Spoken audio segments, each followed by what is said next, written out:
Welcome to मैक्सनट। मैं हूं आज का होस्ट काजी और आज हम बात करने वाले हैं डीसी के one of the greatest character black Adam की हिस्ट्री के बारे में। अबे विलन विलन है वो। ये चुप रे, एंटी हीरो है, एंटी हीरो।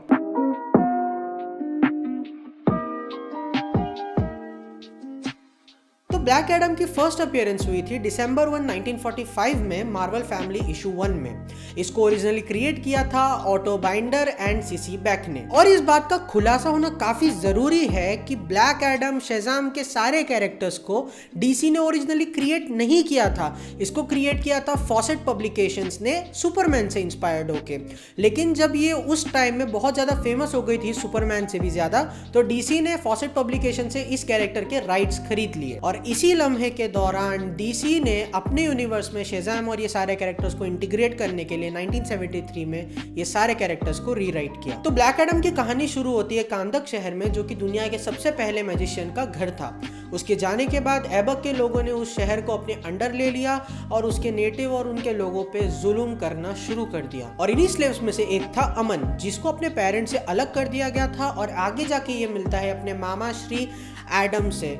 ये उनको देखता है कि भाई कोई लोग बिना वजह उसको पेल रहे, एडम को बहुत मार रहे हैं, तो वो आगे जाने के बजाय अपने मामा को रेस्क्यू करने आ जाता है। और उसी मोमेंट पे उनके ऊपर एक लाइटनिंग स्ट्राइक गिरती है और वो उठते हैं रॉक ऑफ इटर्निटी पे, जहां कई सारे मैजिशियंस लोगों को चुन चुन कर पावर्स देते हैं, जिनमें से शेज़ाम के विजार्ड ने अमन को चुना और बाद में उन दोनों ने शेज़ाम कह के अमन को अपनी पावर्स दे दी। अब यहाँ पे एडम की ये थिंकिंग थी कि वो ऐबक को मार के जिन लोगों पे उसने जुल्म किया है उनको जस्टिस दिलाएगा, उनको न्याय दिलाएगा। पर अमन का ये मानना था कि किसी को मार के जस्टिस नहीं दिलाते, उसको उससे बदला लेना कहते हैं। पर एडम तो बदला लेना चाहता था।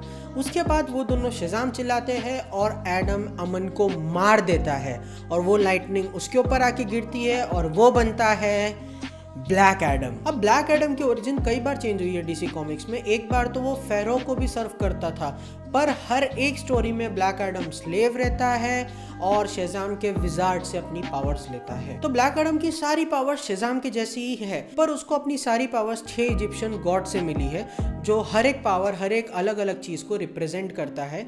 और इसीलिए black Adam one of the strongest and greatest character है डीसी यूनिवर्स का। अजी घंटा मैं मारूंगा विनन, मैं कसम से बोल रहा हूँ, लड़ाई हो जाएगी दोनों में। जिसमें आता है स्टेमिना ऑफ शू, जिससे वो कई सालों तक खाए पिए बिना जिंदा रह सकता है। स्पीड ऑफ होरेस, जिससे वो ट्रांसलाइट स्पीड में उड़ सकता है। स्ट्रेंथ ऑफ एमॉन, जिससे वो अपने हाथों से शॉक वेव क्रिएट कर सकता है। विजडम ऑफ जेहूटी, जिससे उसकी प्लानिंग और स्ट्रेटेजी बेयरली फेल होती है। पावर ऑफ एटॉन, जिससे वो लाइटनिंग को समन करके ब्लैक एडम में चेंज होता है, जिसे आप इजिप्शियन ज़्यूस भी मान सकते हो। एंड एट लास्ट महन की करेज। अब अपनी पे आ जाए तो ब्लैक एडम कितना ब्रूटल हो सकता है ये जान लेते हैं। एक स्टोरी लाइन के दौरान वो बयालिया नाम के शहर गया था, जहां उसकी डेथ कॉज करने वाला बंदा था, तो वो सिंपली उसको मार देता है। मगर नहीं, वो उधर नहीं रुकता है। वो उस शहर के हर आदमी, औरत और बच्चे को मार देता है, जमीन के अंदर आग लगा देता है और इतना ब्रूटल हो जाता है कि भाई आगे जाके उधर इंसान तो छोड़ो, एक पेड़ तक नहीं उग सकता। ब्लैक एडम चाहता तो उस आदमी को मार के रुक सकता था, मगर नहीं, ब्रूटैलिटी तो दिखानी है ना।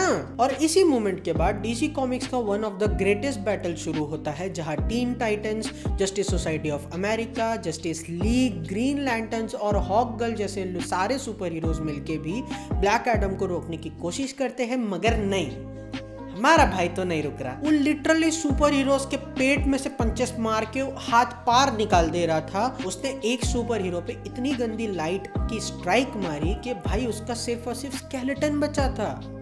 ब्रूटैलिटी देख भी रहे हो तुम इस बंदे की। टीन टाइटंस को उसने ना ही टेक डाउन किया, मगर फाइट के दौरान उनको एम्बैरेस कर दिया था। इतना ही नहीं, सुपरमैन के अकॉर्डिंग अर्थ का स्ट्रॉन्गेस्ट हीरो मार्शियन मैनहंटर को तो ब्लैक एडम ने 2 बार बस ऐसे ही रहम पे छोड़ दिया था। वो उसको उस मोमेंट पे एकदम आसानी से मार सकता था, मगर उसने उसको छोड़ दिया, क्योंकि मार्शियन मैनहंटर और ब्लैक एडम की स्टोरी सेम थी पास्ट की। और इतना ही नहीं, ब्लैक एडम के नेमेसिस शेज़ाम के साथ भी उसकी कई बार फाइट हुई, जिसमें से एक बार तो उसने शेज़ाम का हाथ तक डिसलोकेट कर दिया था। ये वो बिल्ली वाले शेज़ाम की बात नहीं हो रही है, ये वो शेज़ाम है जिसके अंदर स्ट्रेंथ ऑफ हरक्यूलिस है। डीसी के one of the greatest and strongest hero Superman के साथ भी ब्लैक एडम की कई बार फाइट हुई है। और सुपरमैन के पंचेस, वो पंचेस जिससे सुपरमैन प्लैनेट्स तक तबाह कर सकता है, उसको ब्लैक एडम ने ऐसे खाई जैसे उसका वार्म अप हो रहा हो। एक मोमेंट पे उसकी फाइट पावर गर्ल के साथ हो रही थी जब ब्लैक एडम उसका हीट विजन एकदम आराम से सह रहा था, लेकिन इंटेंसिटी इस लेवल तक बढ़ गई कि पावर गर्ल ने लिटरली बोला, I can literally smell his hair burning and the gold of his suit melting. लेकिन रॉक के सर पे तो बाल ही नहीं है। अभिनंद, और ये तो हो गई स्ट्रेंथ की बात। ब्लैक एडम ने डीसी यूनिवर्स के स्पीडस्टर फ्लैश के साथ भी फाइट की है और इतनी इंटेंसिटी से की है कि टाइम स्टिल हो गया था। और डॉक्टर फेट के साथ शोडाउन में जब उसने ब्लैक एडम पे हमला किया तो ब्लैक एडम लिटरली हंस रहा था कि ये है तेरा हमला। सोच रहे हो फेट को कितनी ज्यादा बेइज्जती महसूस हुई होगी। ब्लैक एडम स्ट्रेंथ के साथ साथ मेंटली भी नेक्स्ट लेवल पे है, जिसने मार्शियन मैन हंटर की टेलीपैथी को तक ओवरकम कर दिया था।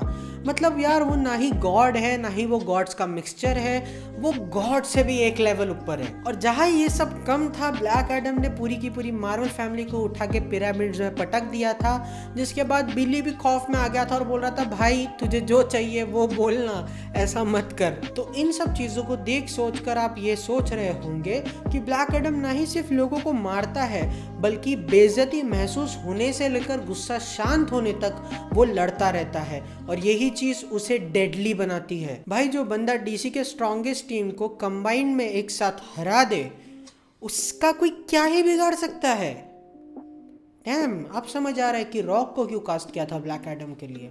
मतलब उसको देख के ही बंदे की फट जाती कि भैंचो भागो ये कौन आ गया है। बट अब ये कंक्लूजन पे आते हैं कि इस गॉड लाइक बीइंग को कोई हरा सकता है या नहीं। तो इसका जवाब के लिए हम उसी बैटल में जाते हैं जहां ब्लैक एडम टीन टाइटन से लेके जस्टिस सोसाइटी जस्टिस लीग को एक साथ पेल रहा था। उस फाइट के दौरान ज़ेटाना और शेज़ाम ने मिलकर एडम जो वर्ड्स कह के ब्लैक एडम में कन्वर्ट होता है उसको बदल दिया था, जिसकी वजह से एडम कई सालों तक अपने ह्यूमन फॉर्म में ही रहा बिना पावर्स के। और यार यही तरीका है उसको हराने का। उसको आप उसकी ह्यूमन फॉर्म में लाके रख दो,